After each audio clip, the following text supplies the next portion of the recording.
menyampaikan itu tidak ada duit yang beredar di bawah. Yang beredar di bawah itu adalah tentang hati nurani.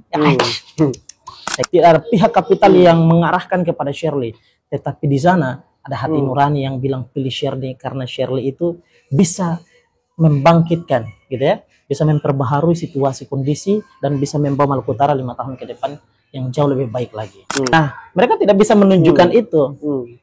Berarti hanya beropini. Kembali lagi pada konten sebelumnya kita sudah bilang, Mahkamah Konstitusi adalah tempatnya kita berargumentasi berdasarkan pada bukti akurat. Dan dalam situasi ini kan kita bisa mengetahui ini, ya kan?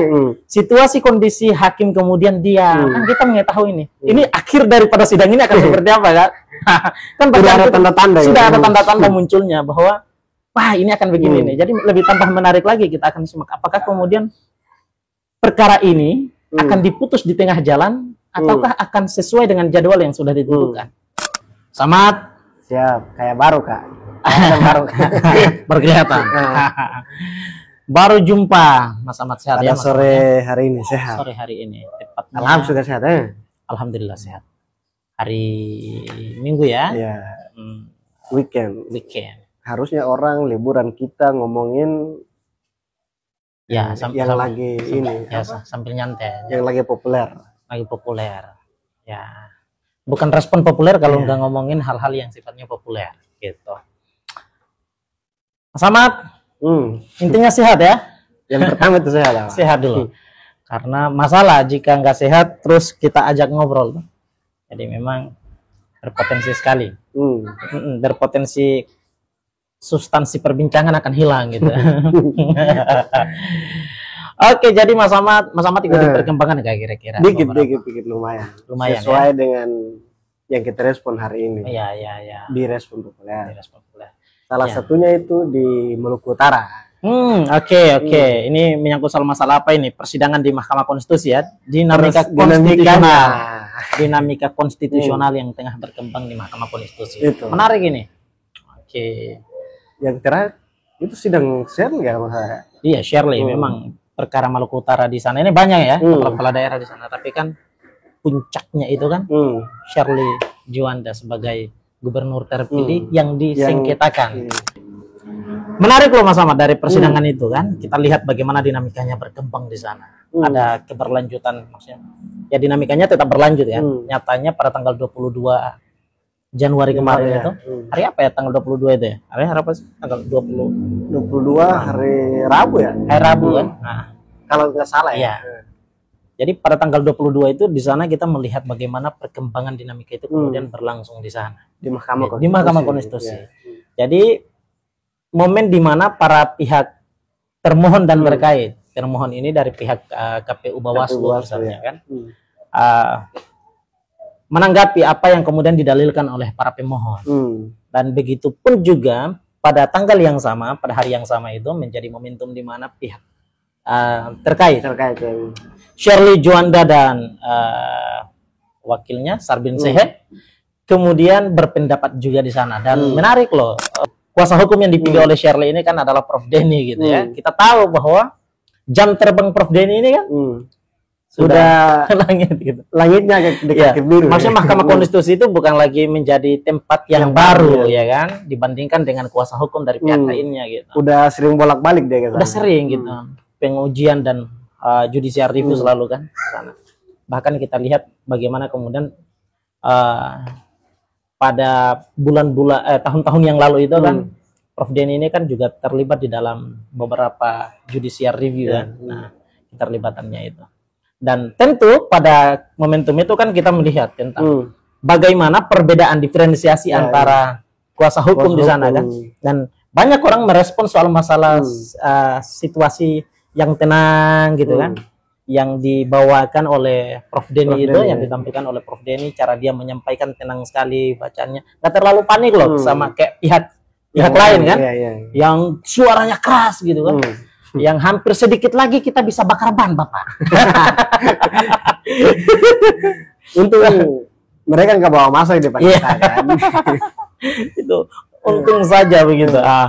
Jadi di situ situasi tenang itu gitu ya, cara Prof Denny kemudian menanggapi tanggapan daripada dalil-dalil pemohon itu. Jadi menarik di sana kita simak itu, memang yang pertama ya, cara dia menyampaikannya dengan tenang. Yang kedua adalah isi bobotnya itu loh. Isi-isi tanggapannya itu yang justru dibilang rasional, yes, karena pendekatannya adalah peraturan yang berlaku, ya kan? Yang itu dimana menarik untuk kemudian disimak. Dan kita lihat bagaimana reaksi daripada Mahkamah Konstitusi itu, dan bagaimana kondisi yang tercipta di sana. Kondisi yang tercipta di sana itu adalah situasi yang hening, Pak. Situasi yang hening. Tidak ada tanggapan satupun dari pihak Mahkamah Konstitusi berkaitan dengan tanggapan para pihak terkait. Bayangkan itu berapa puluh menit itu. Itu tidak ada tanggapan dari pihak Mahkamah Konstitusi untuk menyentil ya berkaitan dengan tanggapan pihak para terkait itu. Itu menarik. Apalagi di awal ini kan Prof Denny kalau nggak salah ngomongnya itu pihak pemohon ini tidak menunjukkan di mana ini. Iya, betul. Jadi TSM itu terletak di mana. Jadi nah yang paling pertama sekali itu kan beliau menyentil perkara soal masalah dugaan bahwa Shirley itu melakukan tindakan tindakan pidana pemilu katakanlah gitu kan, yang sifatnya adalah TSM, terstruktur, sistematis dan masif. Nah, mereka tidak bisa menunjukkan itu. Berarti hanya beropini. Kembali lagi pada konten sebelumnya kita sudah bilang, Mahkamah Konstitusi adalah tempatnya kita berargumentasi berdasarkan pada bukti akurat, data kan, data di sana. Tetapi jika kemudian hanya bersifat opini dan mau ingin menciptakan narasi-narasi untuk meyakinkan, oh bukan di situ, karena hakim itu sandaran dalam konteks penilaiannya adalah berdasarkan pada pembuktian data, ya kan, bukan berdasarkan pada seberapa bagusnya opini yang kita bangun, enggak. Pada akhirnya adalah sandarannya adalah tentang data itu kan, bukti yang mereka bawa ke sana. Dan oleh Prof Denny, kuasa hukum dari pihak terkait ini kemudian justru menunjukkan, gitu ya, menanggapi dengan cara yang luar biasa saya kira, dengan cara yang sangat mendidik, bahwa dari pihak pemohon yang mendalilkan tentang TSM yang dilakukan oleh pihaknya itu, justru kemudian mereka tidak bisa menjelaskan dan tidak bisa membuktikan bahwa unsur-unsur TSM ini seperti apa, terstrukturnya apa, sistem masifnya apa dan masifnya apa kan gitu. Tidak ada sama sekali ditemukan di sana oleh pihak itu. Dan dalam situasi ini kan kita bisa mengetahui ini, ya kan? Situasi kondisi hakim kemudian dia kan kita mengetahui ini. Ini akhir daripada sidang ini akan seperti apa kan? Kan sudah ada tanda-tanda, sudah ada tanda-tanda munculnya bahwa wah ini akan begini nih. Jadi lebih tambah menarik lagi, kita akan simak apakah kemudian perkara ini akan diputus di tengah jalan ataukah akan sesuai dengan jadwal yang sudah ditentukan. Kemungkinan sih sesuai jadwal. Kemungkinan sesuai jadwal. Hasil tergantung dari seberapa besar bukti yang ditampilkan untuk kemudian menjadi bahan pertimbangan hakim. Tapi jika kemudian buktinya lemah ketimbang kemudian bukti-bukti yang disampaikan oleh pihak terkait misalnya, maka tentu kan ya di tengah jalan ya. Kita bisa melihat itu bahwa barang ini mungkin saja akan berakhir di tengah jalan dan tidak akan sampai pada jadwal yang ditentukan misalnya. Itu menarik loh Pak. Yang banyak sekali bukti-bukti yang ditampilkan oleh pihak terkait itu. Prof Denny menampilkannya dengan gayanya yang khas, yang sering jika kemudian dia berperkara selalu yang ditampilkannya adalah PowerPoint. Jadi biasanya orang yang selalu punya poin akan menampilkannya di dalam PowerPoint. Gitu. Jadi itu menunjukkan bahwa dia punya kualitas dalam berargumentasi. Jadi tidak hanya saja dalam sifat beropini kan. Nah, banyak sekali di situ misalnya berkaitan pula dengan soal masalah dalil pemohon yang dimana memperkarakan situasi pendaftaran awal mula pendaftarannya si Shirley yang memang dianggap tidak kurang begitu prosedural misalnya.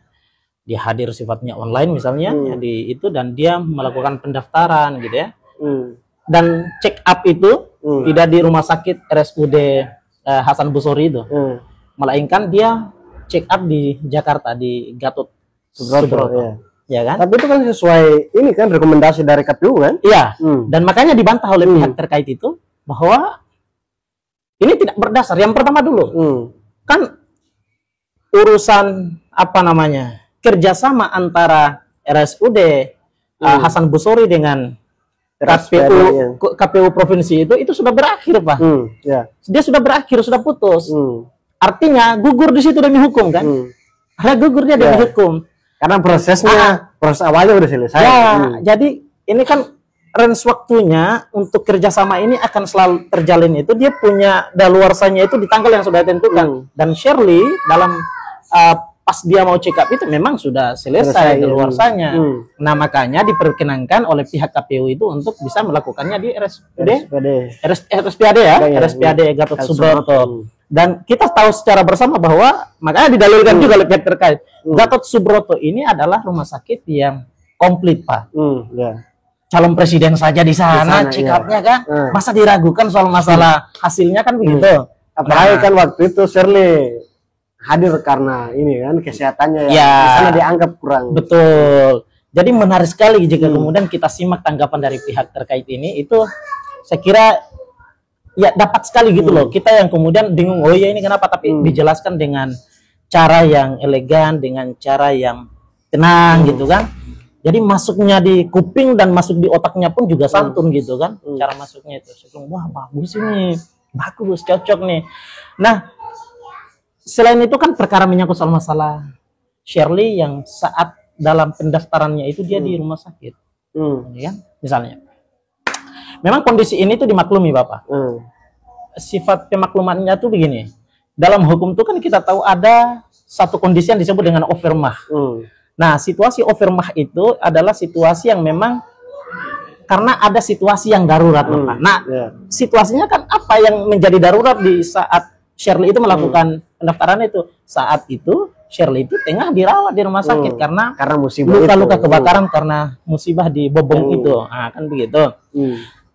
Jadi memang itu dimaklumi sebagai bagian daripada satu kondisi yang overmah gitu kan. Nah, sembari nanti seperti apa hasil check up-nya. Kan begitu, KPU akan menilai berdasarkan hasil check up itu karena yang punya wewenang di dalam konteks menentukan orang itu punya kondisinya bagus, sehat dan lain seterusnya itu kan adalah pihak rumah sakit. Pihak yang punya kapabilitas kan begitu. Kapabilitas, punya kemampuan di dalam konteks membaca itu kan. Nah, dan hasilnya bagaimana? Ya, positif. Positif aman, kan? Ya aman dianggap oleh pihak RSAD kan? Nah, dianggap pihak dari Gatot Subroto itu adalah aman. Dan saya kira kalau misalnya ada pihak yang bilang, wah itu barangkali ada dugaan. Gatot Subroto bukan cuma saja kepala daerah loh, kepala negara di check up di sana juga loh. Nasional. Iya kan? Dipertanyakan itu saya kira. Ya walaupun nggak jadi soal jika punya dugaan ke sana. Tetapi sepanjang itu dikeluarkan, kan dokter dalam mengeluarkan itu kan dia bersumpah bahwa. Ya. Dia ini soal profesi ya. Profesi. Dia kan bersumpah, maka hakim ketika kemudian menilai itu kan tentunya, oh ini dokternya jelas, ya kan? Dokternya jelas, profesinya itu kan di atas sumpah, Pak, ya kan? Tentu. Loh, bukan hanya saja dia, orang presidennya juga di sini. Jadi saya bilang, bah, gitu, pelan-pelan satu persatu dijawab tuntas oleh pihak terkait ini. Oh, saya bilang menarik sekali nih, dan dari situ kemudian kita lihat bagaimana perkembangan daripada perkara ini, apakah kemudian dia berlanjut sampai dengan selesai ataukah justru terputus pada tengah jalan. Itu menarik. Dan masyarakat semua gitu kan yang kemudian pada situasi kondisi ini itu kita lihat bagaimana kemudian respon mereka gitu loh, berkaitan dengan dalil-dalil pemohon yang menganggap bahwa ada kekuatan kapital yang main di bawah untuk mempengaruhi persepsi publik memilih Shirley itu kan. Mereka justru menjawabnya di kolom komentar, walaupun kemudian kita anggap bahwa ini akun-akun fake segala macam, tetapi sebagaimana kemudian yang kita jumpai juga di lapangan itu adalah seperti itu. Mereka menyampaikan itu tidak ada duit yang beredar di bawah. Yang beredar di bawah itu adalah tentang hati nurani.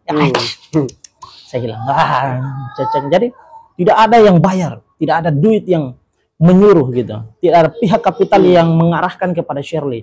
Tetapi di sana ada hati nurani yang bilang pilih Shirley karena Shirley itu bisa membangkitkan, gitu ya, bisa memperbaharui situasi kondisi dan bisa membawa Maluku Utara 5 tahun ke depan yang jauh lebih baik lagi. Memang Itu posisi yang ini masyarakat Maluku Utara. dan saya kira kita sepakat semua, siapapun dia pemimpinnya, kita mesti harus mendukung seperti itu. Ya kan? Kita mesti harus punya harapan besar seperti itu. Kita mendukung setiap pemimpin yang terpilih melalui jalur demokrasi itu untuk saat dia mengeksekusi kekuasaan yang dia punya, mesti harus diterapkan adalah janji-janji yang sudah dikampanyekan, kan begitu. Implementasikan itu. Dan di sini kita dituntut semua sebagai masyarakat, gitu kan. Apa itu? Bentuk tuntutannya adalah kawal kekuasaan ini sampai dengan akhirnya dengan cara yang tepat, ya kan? Kita kawal, jika tidak ada yang dibangun maka wajib kita suarakan itu suara.